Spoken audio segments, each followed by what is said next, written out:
Hello everyone. Recently, Child Nutrition Report 2025 was released. This was released by UNICEF. UNICEF stands for United Nations Children's Fund.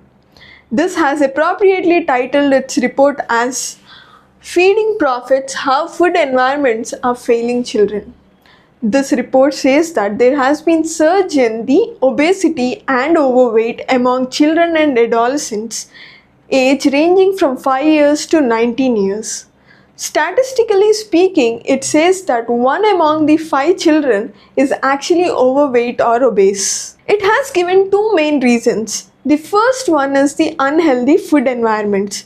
That means the traditional fruits and vegetables which contain nutrients have been replaced by ultra-processed foods and the sugary beverages. The second reason is the weak legal protections. That is, only 18% of the 202 countries have minimum nutrition standards in the schools.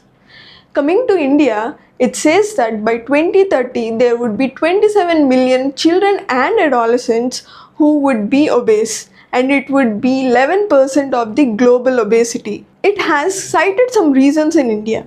First one is the dietary shifts. Second, marketing influence. Third is the poor nutrition. And the fourth one is lack of awareness and the lifestyle factors. So in 2019, it says that we have given 1% of GDP as obesity cost. This is due to the negative factors created by obesity.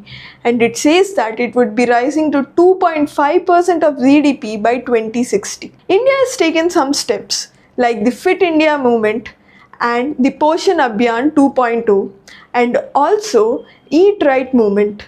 Do let me know in the comment section what is Stop Obesity campaign. Thank you.